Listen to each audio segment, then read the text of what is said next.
Hi there! In this video we're going to look at how you can get a meaningful network as an athlete and for life after sports. I am going to tell you why LinkedIn is my preferred tool for this and give you 5 concrete simple steps to best use LinkedIn as an athlete to start networking for now and for life after sports. You probably know the value of having a good network, feeling connected and supported and meeting open doors. And a lot of this happens in person. But if you want to go more global and connect faster, I found LinkedIn to beat all the other social platforms out there. You might think, LinkedIn? Isn't that for people in suits and recruiters and more mature people? Yes, kind of. 500 million of them actually. Mostly decision makers that you can actually connect with.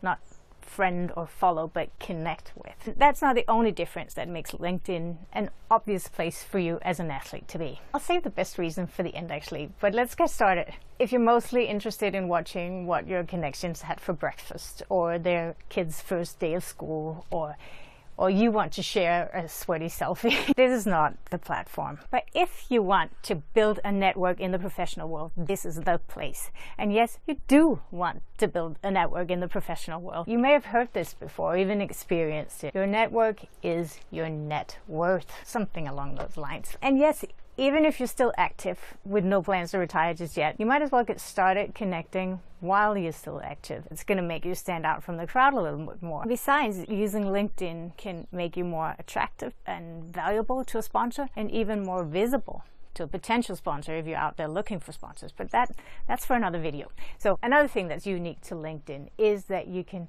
see all the professional experience and information about your connections. You can even check out people that you aren't connected to yet. So you can create a meaningful network knowing who you're connecting with.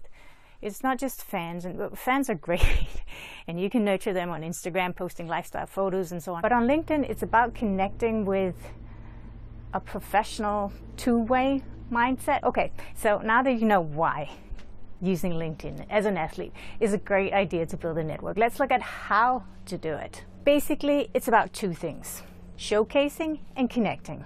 Showcasing means setting up your profile to grab the attention of the people you want to connect with. For that, the most basic things, of course, is to have a professional looking headshot and a descriptive title using relevant keywords. If you're a sponsored athlete, you put that into your job title: international tennis player sponsored by X, or you put your sponsor or the tour that you compete on as your employer. Then you can also put anything you want to be known for or associated with, like blogging for, let's say, Tennis Daily. I don't know if that exists, but anyway, or environmentalist, if that's a big part of who you are. So that shows that you have qualities that reach beyond sports. So the headshot, important. The title, important. Nobody wants to go visit a profile without a photo.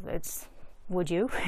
Anyway, if you don't want to do any more right now, just put in the description, put something like busy training and competing, coming back later, and leave it at that for now. So those are the very basics to make LinkedIn any use for you. Now you can begin to reach out and connect while you complete the rest of your profile. So step 2 will be start organically. Reach out to the people that you meet in your life and deal with in your life as an athlete.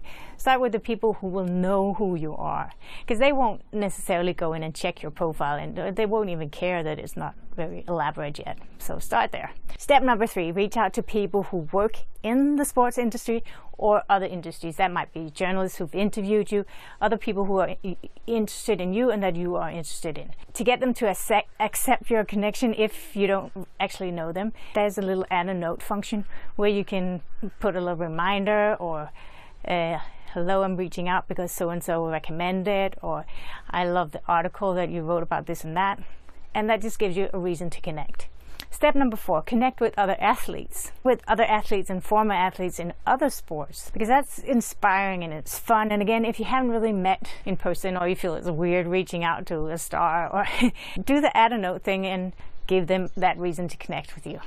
Step number 5, join groups that are relevant to you. There are a ton of groups out there that are relevant for athletes and former athletes, where you can get tips about everything from improving your mental game to entrepreneurship, sports marketing, trends, sports science, you name it. And you can also contribute with your 2 cents as an athlete, and Yes, that's a bit of work, but it shows that you have value besides being good at sports. So it's up to you, but joining groups is very easy. As I promised, I'd save the best for the last, so let's call that a bonus step about how you can make LinkedIn work for you in a more passive way while you're out there doing your sports. And here comes the coolest advantage to LinkedIn, so listen in.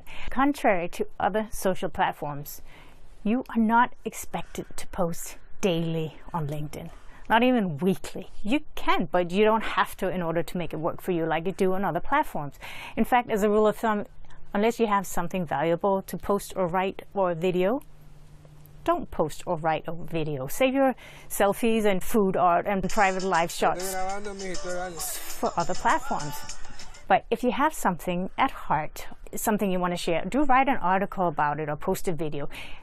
And it will not disappear as the feed moves on. It will be right there in your article section working for you for a long time. So even if you're not super active reaching out, you may as well set up your LinkedIn profile to attract other people, meaningful people in this way to connect with you. And it doesn't disappear within 24 hours. There you have it, the most simple way to make a global professional network for now and for life after sports. If you want to see my tips on how to use LinkedIn to provide value to a sponsor, look out for my video adding value to a sponsor using LinkedIn. All right, thanks for watching. I'll see you next time. This was Athlete Story. I'm your host, AnjaBolbjerg. If you aren't subscribed yet, feel free to go ahead and subscribe. I'll be posting lots more videos for you, for athletes, for coaches, and anybody really interested in sports. Until then, take care. Bye-bye. Thanks for watching.